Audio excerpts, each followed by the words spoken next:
ये कहानी एक सच्ची घटना पर आधारित है। तो चलिए कहानी शुरू करते हैं। सुनसान इलाके से एक ट्रेन तेज रफ्तार में दौड़ रही थी। ट्रेन की लोहे की पटरियों पर गुजरते हुए तेज आवाज रात के सन्नाटे में कुछ ज्यादा ही डरावनी लग रही थी। रात के 2 बज चुके थे। बोगियों में लोगों की भीड़ काफी कम थी। रात का वक्त होने के कारण हर कोई बैठे बैठे झपकियां ले रहा था। दूर से दिखाई देने वाली उस ट्रेन की एक बोगी में से एक महिला एकदम से बाहर की ओर गिरी और धूल मिट्टी पत्थरों पर से घसीटते हुए कुछ दूर जाकर रुक गई। ट्रेन से गिरने के कारण पूरा शरीर जख्मी हो गया था, खून से लथपथ। वो वैसे ही ट्रेन की तरफ देखती हुई पड़ी रही और ट्रेन दूर दूर जाते हुए अंधेरे में नजरों से ओझल हो गई। पिछले 1 महीने में यह चौथी वारदात थी। नौकरी पेशा महिलाओं को लूट ट्रेन से फेंककर उनकी हत्या आम बात हो गई थी। 4 दिन बाद तेजी से कदम बढ़ाते हुए वो प्लेटफॉर्म की ओर चल रही थी। रात के करीब 1:30 बज चुके थे। ये आखिरी ट्रेन थी। अगर ये ट्रेन छूट जाएगी तो सुबह 5 बजे तक उसे इंतजार करना पड़ेगा। इसलिए किसी भी हालत में उसे ये ट्रेन पकड़नी ही थी। पर उसे डर भी लग रहा था, डर जो वो पिछले 1 महीने से महसूस कर रही थी। पिछले महीने ऐसे ही काम से घर लौटते समय ट्रेन में अपनी सीट पर बैठी झपकियां ले रही थी, पर किसी की चीख से उसकी नींद खुल गई। छत से आवाज की तरफ देखा तो 2 गमछाधारी एक महिला के साथ मारपीट कर रहे थे। ट्रेन में कुछ मुसाफिर थे, पर कोई उस महिला की मदद के लिए आगे नहीं बढ़ रहा था।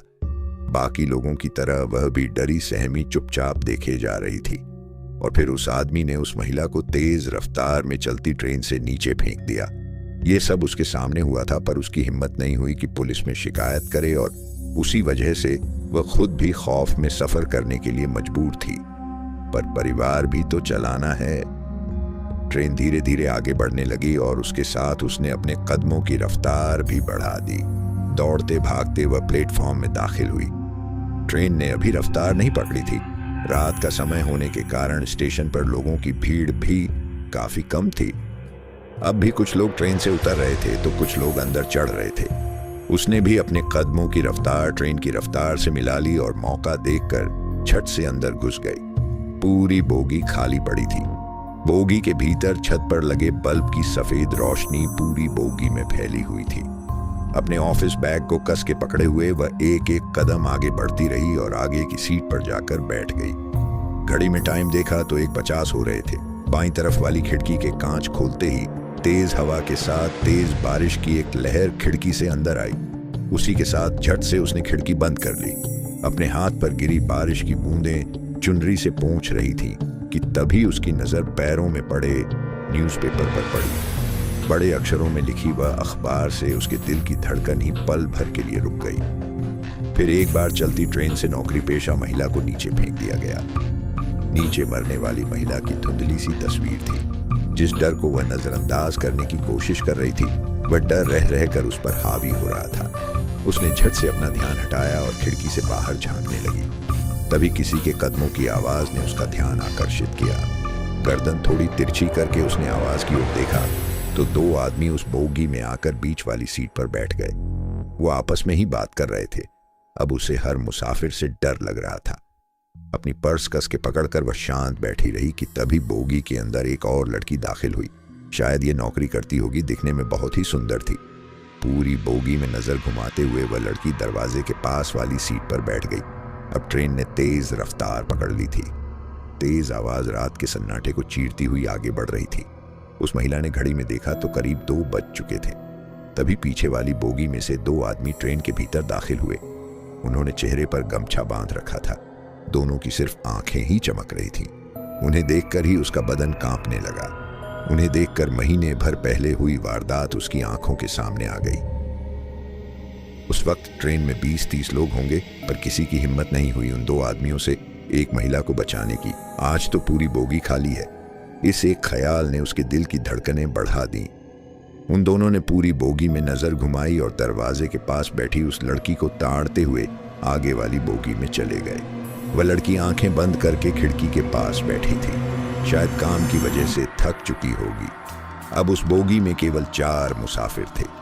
थकान की वजह से उस महिला की भी आंखों पर नींद का असर दिखने लगा। 1-2 बार झपकियां लेते हुए उसका सर ट्रेन की खिड़की से टकराया। उसने घड़ी में देखा तो 2:30 बज चुके थे। दोबारा बोगी में नजर डाली तो दरवाजे के पास वाली सीट पर बैठी वह लड़की भी झपकियां ले रही थी। बीच वाली सीट पर बैठे हुए 2 आदमी बातों में व्यस्त थे, पर एक अजीब सा डर उसके दिल में घर कर गया था। वह सिर पीछे टिकाकर वैसे ही आंखें खोलकर बैठी रही, पर कुछ ही देर में उसे नींद ने अपने आगोश में ले लिया। एक अजीब सी आवाज से उसकी नींद खुल गई। सामने देखा तो वो 2 गमछाधारी आदमी उस लड़की का पर्स छीनने की कोशिश कर रहे हैं। वह लड़की मदद के लिए पुकार रही है, पर कोई आगे नहीं आ रहा था। वह महिला भी डर के कारण चुपचाप बैठी थी। सामने की घटना देख उसका जिस्म कांपने लगा। बेबस होकर वह सिर्फ देख रही थी। उस आदमी ने उस लड़की के बाल पकड़े और दरवाजे से बाहर देखते हुए हंसने लगा।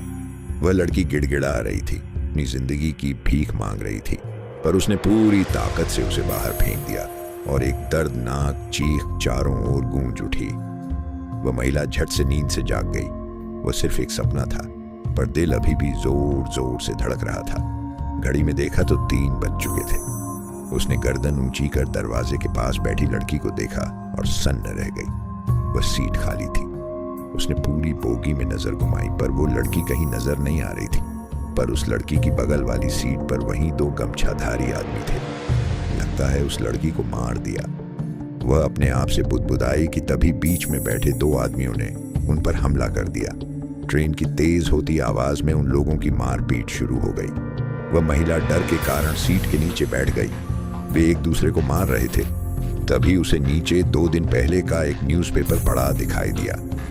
उसमें बड़े अक्षरों में लिखी एक खबर पर नजर गई। फिर एक बार चलती ट्रेन से नौकरी पेशा महिला को नीचे फेंक दिया गया। नीचे मरने वाली महिला की तस्वीर थी। उसने वो न्यूज़पेपर हाथ में लिया, तभी नीचे घसीटते हुए एक आदमी जान बचाकर भागता नजर आया। पीछे वही गमछाधारी आदमी चला आ रहा था। अब उस औरत को भी समझ आ गया कि आज उसे भी चलती ट्रेन से नीचे फेंक दिया जाएगा। डर के कारण उसकी आंखों से पानी आने लगा। जमीन पर घसीटता वो आदमी सामने देख रुक गया। जमीन पर पड़े उस आदमी के माथे पर किसी ने गन लगाई थी। वह बंदूक देखकर महिला ने जीने की आस ही छोड़ दी। डर के कारण अपने घुटनों के बल नीचे बैठी उस महिला ने सामने देखा और दंग रह गई। हाथ में गन लिए वही लड़की थी जो दरवाजे के पास बैठी थी। तभी पीछे से आ रहे गमछाधारी ने नकाब और चादर हटाई। वो 2 पुलिस वाले थे। हाथ में गन पकड़ी वो लड़की बोली, मन तो करता है यहीं तुम दोनों की खोपड़ी खोल दूं, ताकि तुम जैसे हैवान दोबारा किसी लड़की को कमजोर समझने की गलती ना करें। हवलदार, ले चलो इन दोनों को, खातिरदारी जो करनी है। वह लड़की तो इंस्पेक्टर थी। उस महिला की जान में जान आई। जमीन पर पड़े न्यूज़पेपर को उठाया। मरने वाली औरत की तस्वीर देख सन्न रह गई। तस्वीर उसकी खुद की थी। शायद उसकी रूह इंसाफ के लिए तड़प रही थी, जो आखिरकार मिल गया था। ये कहानी आपको अच्छी लगी हो तो लाइक करें, और हाँ दोस्तों, धक धक टीवी को सब्सक्राइब करना भूलना मत।